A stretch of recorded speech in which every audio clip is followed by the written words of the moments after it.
চতুর্থ শ্রেণীর আমাদের পরিবেশ বই থেকে অধ্যায় ভিত্তিক প্রশ্নোত্তর। প্রথম অধ্যায় পরিবেশের উপাদান জীবজগৎ, পৃষ্ঠা 1 থেকে 45। প্রশ্ন 1। পরিবেশের সজীব উপাদান কাদের বলা হয়?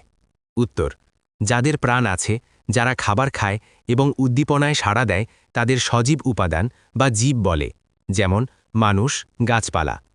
প্রশ্ন 2। নির্জীব উপাদান বলতে কী বোঝো? উত্তর: যাদের প্রাণ নেই, যারা খাবার খায় না বা চলাফেরা করতে পারে না তাদের নির্জীব উপাদান বা জড় বলে, যেমন ইট, কাঠ, পাথর। প্রশ্ন 3। ব্যাঙাচি শ্বাস নেওয়ার জন্য কি ব্যবহার করে? উত্তর: ব্যাঙাচি শ্বাস নেওয়ার জন্য ফুলকা ব্যবহার করে। প্রশ্ন 4। পূর্ণাঙ্গ ব্যাঙ কিসের সাহায্যে শ্বাস নেয়? উত্তর: পূর্ণাঙ্গ ব্যাঙ ফুসফুস ও ভিজে চামড়ার সাহায্যে শ্বাস নেয়। প্রশ্ন 5। ব্যাঙের ছাতা আসলে কি? উত্তর: ব্যাঙের ছাতা আসলে এক ধরনের ছত্রাক। প্রশ্ন 6। ফার্ন জাতীয় গাছ সাধারণত কোথায় জন্মায়? উত্তর: পুরনো ভিজে দেওয়াল বা ছায়াযুক্ত আর্দ্র স্থানে। প্রশ্ন 7। কোন প্রাণীর নাক অত্যন্ত লম্বা ও সুরের মতো? উত্তর: হাতির। প্রশ্ন 8। গিরগিটি কেন গায়ের রং পরিবর্তন করে? উত্তর: আত্মরক্ষা করতে এবং শত্রুর হাত থেকে লুকিয়ে থাকতে। প্রশ্ন 9। কচ্ছপের শরীরের ওপরের শক্ত অংশটিকে কি বলে? উত্তর: শক্ত খোলস। প্রশ্ন 10। সাপের গায়ের আবরণ কেমন হয়? উত্তর: সাপের গায়ে আঁশ থাকে। প্রশ্ন 11। মাছ কিসের সাহায্যে জলে সাঁতার কাটে? উত্তর: পাখনার সাহায্যে। প্রশ্ন 12। মাছের গায়ে আঁশ থাকার সুবিধা কি? উত্তর: আঁশ মাছের শরীরকে জল থেকে রক্ষা করে। প্রশ্ন 13। পাখির হাড় ভেতর থেকে কেমন হয়? উত্তর: পাখির হাড় হালকা ও ভেতরটা ফাঁপা হয়, যা তাদের উড়তে সাহায্য করে। প্রশ্ন 14। কোন পাখি ঘাড় ঘুরিয়ে পেছনের দিকে তাকাতে পারে? উত্তর: পেঁচা। প্রশ্ন 15। প্রজাপতির ডানা কেমন হয়? উত্তর: প্রজাপতির ডানা রঙিন ও পাতলা আঁশযুক্ত হয়। প্রশ্ন 16।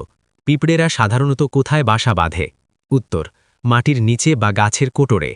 প্রশ্ন 17। চিংড়ি কি মাছ? উত্তর: না, চিংড়ি মাছ নয়, এটি একটি সন্ধিপদ প্রাণী বা পোকা। প্রশ্ন 18। শামুকের চলন কেমন? উত্তর: শামুক মাংসলপদের সাহায্যে খুব ধীর গতিতে চলে। প্রশ্ন 19। ম্যালেরিয়া রোগের জীবাণু কোন মশা বহন করে? উত্তর: স্ত্রী অ্যানোফিলিস মশা। প্রশ্ন 20। ডেঙ্গু রোগ ছড়ায় কোন মশার মাধ্যমে? উত্তর: এডিস মশা। প্রশ্ন 21। হাঁসের পায়ের পাতাকে কি বলে? উত্তর: লিপ্তপদ। প্রশ্ন 22। কোন পাখি মানুষের কথা নকল করতে পারে? উত্তর: টিয়া ও ময়না। প্রশ্ন 23। বাঘের শরীরের ডোরকাটা দাগের কাজ কি? উত্তর: জঙ্গলের ঝোপঝাড়ের মধ্যে মিশে থাকতে বা লুকিয়ে থাকতে সাহায্য করা। প্রশ্ন 24। কস্তুরী মৃগ থেকে কি পাওয়া যায়? উত্তর: কস্তুরী বা সুগন্ধি পাওয়া যায়। প্রশ্ন 25। গরু বা ছাগল কি খেয়ে বেঁচে থাকে? উত্তর: ঘাস ও লতাপাতা। প্রশ্ন 26।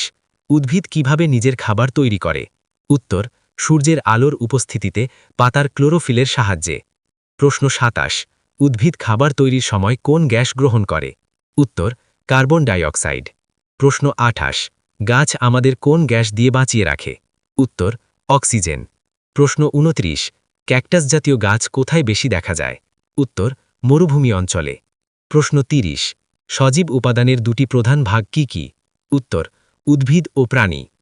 প্রশ্ন 31। পতঙ্গদের কটি পা থাকে? উত্তর: পতঙ্গদের সাধারণত 6টি পা থাকে। প্রশ্ন 32। বিছের বিষ কোথায় থাকে? উত্তর: বিছের লেজের ডগায় বিষ থাকে। প্রশ্ন 33। ভারতের জাতীয় পাখির নাম কি? উত্তর: ময়ূর। প্রশ্ন 34। ভারতের জাতীয় পশুর নাম কি? উত্তর: রয়্যাল বেঙ্গল টাইগার। প্রশ্ন 35। স্লথ ভাল্লুক কোথায় বাস করে? উত্তর: ঘন জঙ্গলে। প্রশ্ন 36। কুমির কোথায় ডিম পাড়ে? উত্তর: জলের ধারে বালিতে বা গর্তে। প্রশ্ন 37। নীল তিমি কি ধরনের প্রাণী? উত্তর: নীল তিমি হল পৃথিবীর বৃহত্তম স্তন্যপায়ী প্রাণী। প্রশ্ন 38। মৌমাছি আমাদের কি দেয়? উত্তর: মৌমাছি মধু ও মোম দেয়। প্রশ্ন 39। মাকড়সার কটি পা থাকে? উত্তর: মাকড়সার 8টি পা থাকে। প্রশ্ন 40। জবা গাছ ও আম গাছের মধ্যে কোনটি গুল্মজাতীয় উদ্ভিদ?